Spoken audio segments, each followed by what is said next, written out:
ในช่วงนั้นสินะต้องในก็ต้นนานะพ่อรอนะมอโอ้ต้องเราจะอยู่ว่าคงอยู่ไม่นอนถ่ายป้าเรียกค้าตาไปถอน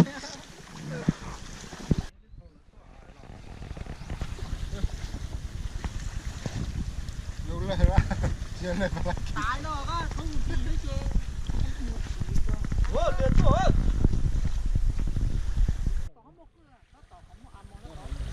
โอ้จากนั้นบรรยากาศสวยเกินไปเย็ดตามเขาจะซัดตอนเขามาอาโมเอ้ขา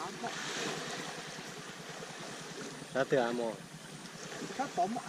ก็จะมาไปเย็ดอยู่อาโมก็ก็ไปเอาตาว่าคือมาซัดผมนี่มั่วอาโมก็ไปปุ่นได้แต่ของขา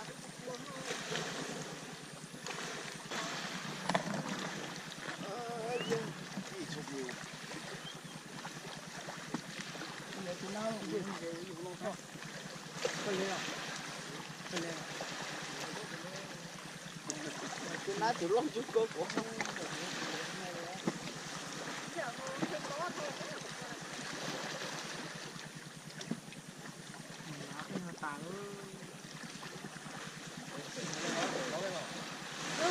một bị chưa có buồn nó là phé lên trên lưng coi chống nó lấy cá chưa được đây là tôi tập buồn có giọng phải ha cái gì đi sao cả cái gì tắm cái một gì tắm tay to đi như kia ơi thiệt to được được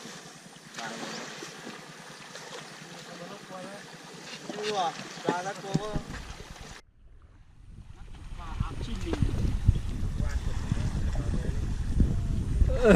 พี่มาเจ้าสกอยไอ้จีถ้าตกตัวใหญ่แล้วมันจะดึงยังไง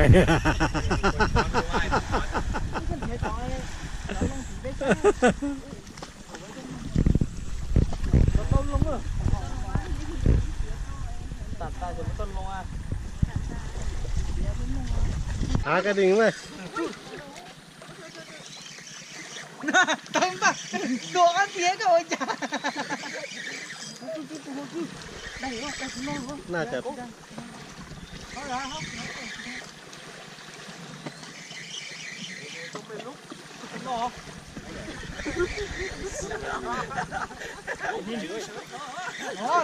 าเน้น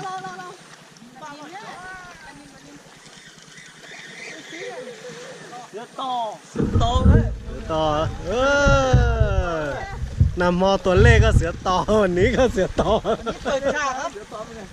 เอาสายที่ไหนเนี่ยอ๋อตั้งแต่ท้อตอนเต็งใจใครกินหรอเอ้ยตัวเล็กอ่ะหัวโลมาต่อเอากูเสียม้าเลยนี่คือเสือต่อบัตเตอร์อ๋อนี่猪短肉是บัตเตอร์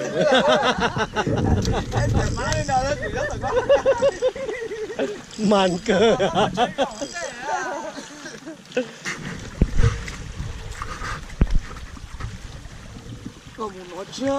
บัตเตอร์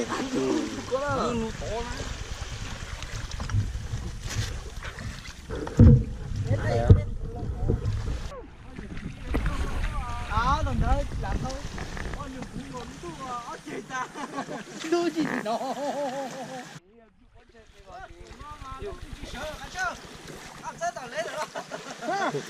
là ôi chứ sợ cá ông nó tài đấy ส้มตำโอ้กาเกอcó ta lắc cố tôi là ta lắc cố chứ là sẽ bắt đi một bê tông câu giọt đấy à tao sẽ mua bằng cá luôn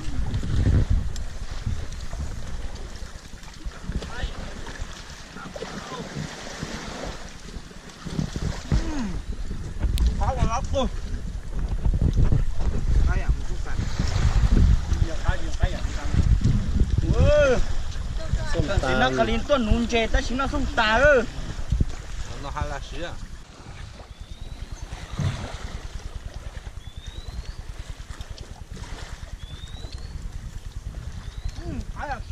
cuốn hả cái cuốn gì ai rồi nhiều cái đồng đấy quả đạp thì nó có mấy cậu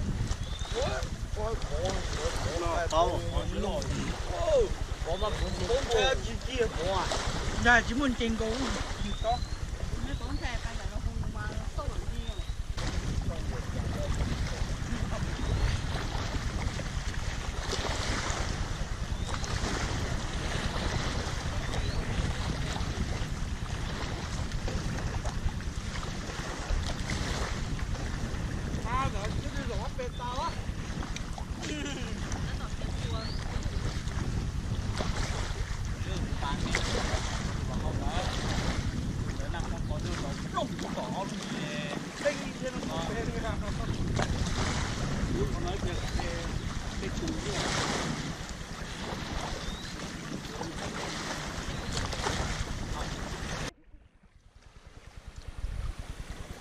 giờ họ cũng mà bém bà giờ họ sẽ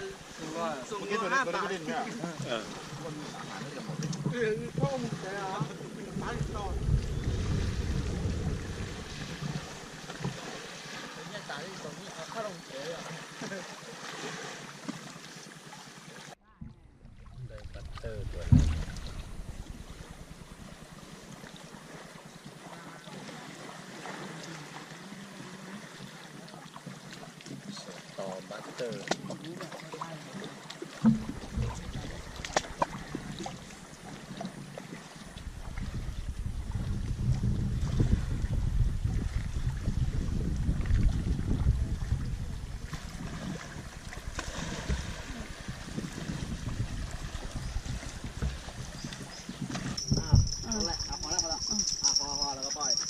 ใจเย็นๆใจเย็นๆมันได้อยู่แล้ว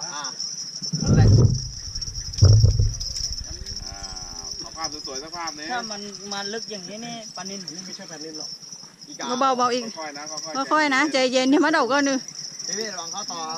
ครับถ้าเบี้ยงขวาไปแล้วพี่เดินขวานะครับขวาเนี่ยนั่นแหละค่อยๆหันโต๊ะ ห้ามหย่อน พี่พยายามเพิ่งหมุนครับเวลามันดึงมันยืดแล้วค่อยหมุนนั่นแหละดึงแล้วปล่อย ช็อตสวยช็อตสวย เอามาช่วยกันเชียร์หน่อยเร็วพี่กาวพี่เพิ่งเดินไรแต่มันตื้น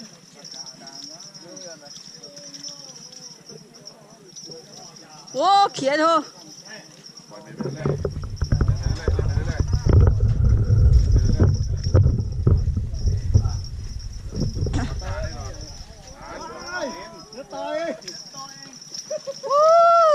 ลุ้นจนยังดีมีลุ้นฉากสวยฉากสวยมาต้องจ่าคอยกับมันตัวนี้แล้วแม่ มัน ใจจะไปอีกแล้ว มาโชว์หน่อยลูก ถ่ายก็ได้อยู่นะ โอ้ใครได้เนี่ย จะกลับแล้วค่อยได้ โอ้ตอนเล่นเมื่อกี้ทำป๋าใหญ่พี่มันต้องใจเย็นแล้วถ้ามันดึงมาปุ๊บยังต่ออย่างเงี้ยถ้ามันเบี่ยงขวาได้แล้วพี่เดินขวามาเลยแล้วมันจะพังต่อเดินตามมันมาแล้วดึงแค่ในจุดอื่นมันก่อนในหมู่อันจะข้อเมื่อวานนี่ไปรุ่นเล่นแบกเลยแบกปืดออกนู่นเลย พี่โบโดนเฉย เอ้าไหนอะตรงไหน เป็นน้ำบ่อไม่ได้สุดโอ้อันนี้มันกี่บาท ดู อ๋อที่ร้านของร้าน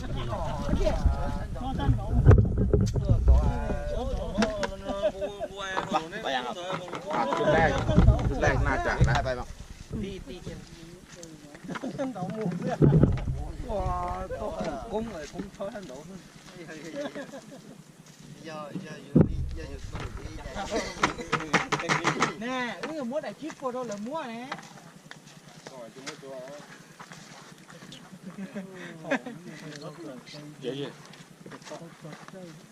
วเจ็ดตัวหนึ่ง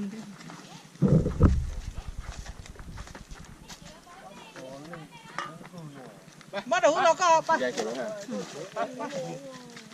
ที่ เล่นดีจ้าแล้ว โชว์เล่ง ไปมั่วนะมั่วมูนะ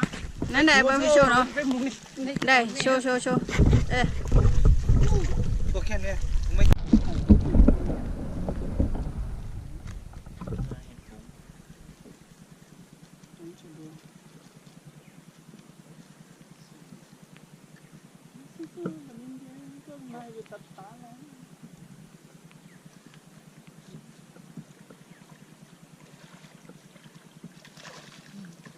ซ่อมเบ็ด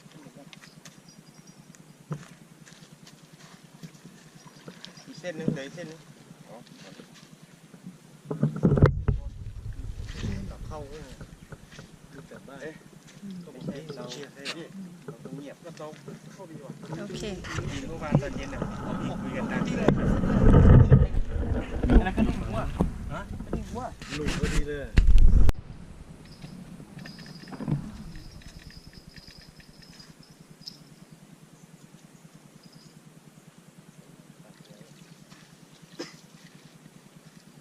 กินอะไร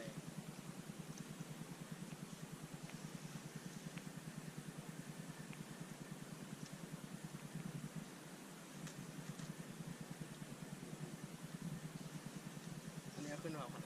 าขึ้น เอากระดิ่งออกด้วยเด้อจะได้ไม่ดัง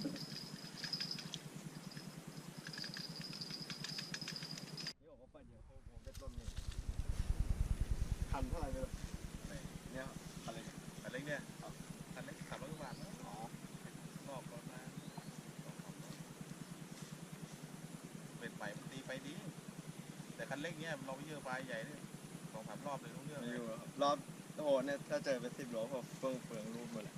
เฟืองรูปคันเบ็ดนะมันงอแล้วไม่กลับแล้วด้วยลอกแตกเราไม่ติดตัวใหญ่ยี่ห้อไม่ดีต้องใช้พวกเป็นตันเล่นว่ารอบนี่อย่างไม่ดีเลยมันก็เป็นพวกหมาป่าเนี่ยพวกหมาป่าก็จะฆ่าปั้นเนี่ยหมาป่าครับ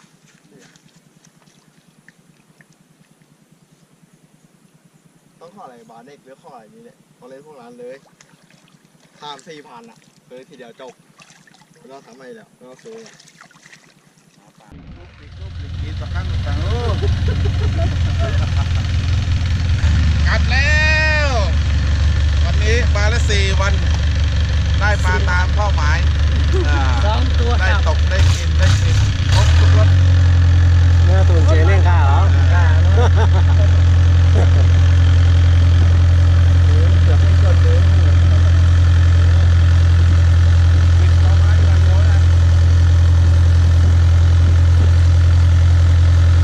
มานั่งหลังอีกได้ไหมขยับมานั่งหลังได้ไหม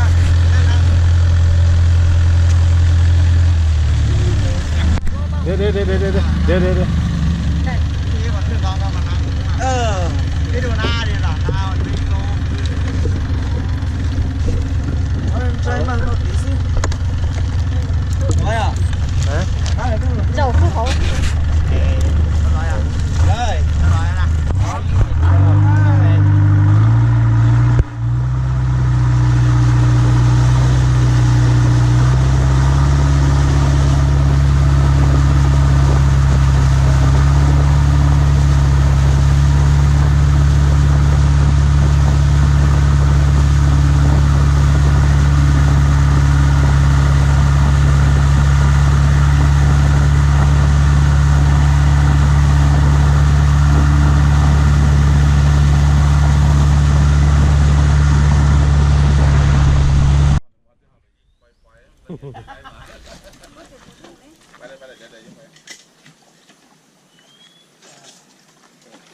ไปทั้งนอนเท่าไปออกข้างนอกไม่จริงดึงนี่เดี๋ยวเที่ยว ไม่ต้อ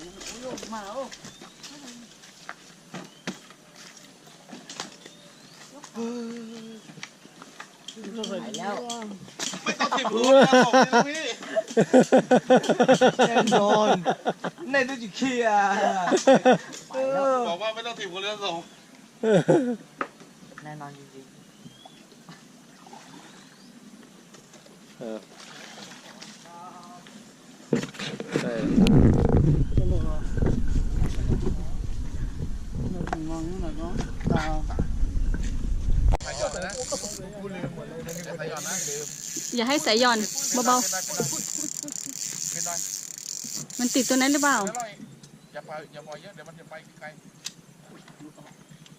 อัดไปเรื่อยเปล่าซ้ายออกขวาเปล่าซ้ายออกขวาเปล่าขวาฮะ เอาขวาออกขวาอัดมาซ้าย nó để nó có lắm để ออกขวาอัดมาซ้าย ฝั่งนี้ อย่ามาซ้ายอัดไปเรื่อยปล่อยปลาขึ้นสูงอัดไปเรื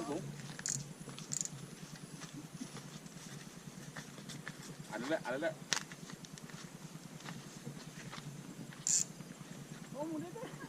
để hậu á ยังปลาใหญ่มันเงี้ยแล้วเราอย่าปิดหมดนะ ยังอยู่ กลับขึ้นมาพี่ใหญ่ขึ้นมาอยู่บนนี้นะพี่นั่นแหละจับนั่นแหละนิ่งเลยเฮ้ยอันนี้วะ มันติดกัน เอาตัวนี้ขึ้นเลยวัดเอาขึ้นเลย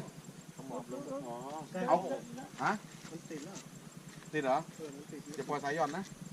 ปล่อยให้ปลามันดิ้นหลุดไป nó to có to sạt nó đu vào lên bụt เฮ้ยลงได้มั้งตัวนี้ลึกเปล่าวะ này đấy เหรอลงเลย ไอ้หนูแกตายเร็วดูนี่มันปลามันยังไม่อยู่เปล่า อยู่ด้านละสายตึงขนาดเนี้ย nó đu vào รอ มันติดสไลด์แดงเนี่ย thì cái này nó tỉ cho đây nó gặp lo vậy chỉ nhốtค่อยอัดค่อยอัดเปิดน้ำร้อนด้วยนั่นแหละเล่นไปเรื่อย không phải nó เล่นไปเรื่อยอย่าเปิดเยอะคืออัดขึ้นมาอัดปลาขึ้นมาถ้ามันผ่อนเราต้องขึ้นถ้ามันไปปล่อยให้มันหลุดอัดไปเรื่อยใจเย็น ค่อย วัดขึ้นเลยตอนนั้นวัดข้ามไปของนู้นเลย เอาขึ้นเลย ย่างที่แกโยกอยู่ยังขึ้นไม่ได้ ยกมือสูงอ่ะยกมือสูงอ่ะ นี่มั้ยเอาข้ามของนี้ นั่นตัดลงไปก่อนเลย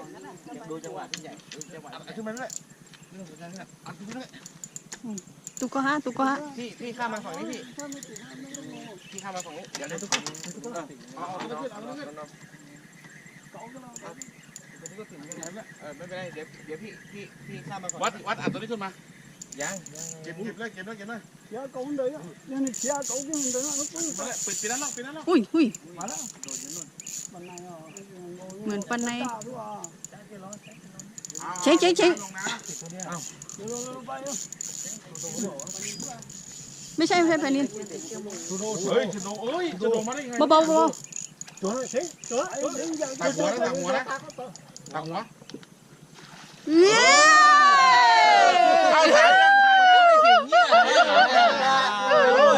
ย ผิดแล้วว่ะ โอ้ยตักหัวห้าเว้ย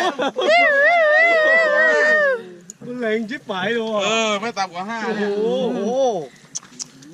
这点被只崩也有啊， เฮ้ยจะโดนมาได้ไง แต่ก็ทำหมดเลยเตี้ยจูแจ๋โอ้ใส่เสื้อโอ้โห ไม่ใช่พี่ถ่ายรูปอย่าจับปากมันนะถ่ายรูป มดตัว อู้หนักมากเนี่ย จับขึ้นได้ ตัวไหนเสียอะไรอ่ะ จับได้ เฮ้ยมาได้ยังไงวะเนี่ย nếu mua mì ở trên nhân đấy nếu mua mì ở đây tỏ ra โอ้โชโดกินอาหารด้วยอ่ะ เฮ้ย มันหันข้างหน่อยถ้าสวยหน่อยโอเคฝันโอเค เทียบนี้ฮะ ใส่รองเท้าข้างเดียว รองเท้ามันหลุด ตลอด ใครอยากชมก็มานี่นะ จัว เขื่อนศรีสวัสดิ์ สีนะคะลิ เฮ้ย น ลืมเขื่อน โอ้โหเบรกคันนี้เนี่ย โอ อ เค อกแกะป้ายแดงเลย 1 2 3 ดู หัว เข้ากล้องหน่อยเดี๋ยวเราจะออกทีวีแล้ว ใครทำลาบก็มีเครื่องนี้นะเครื่องลาบอะไร ครบเลยอ่ะวัน เครื่องครบเลยอ่ะ เฮ้ยคือครบอ่ะ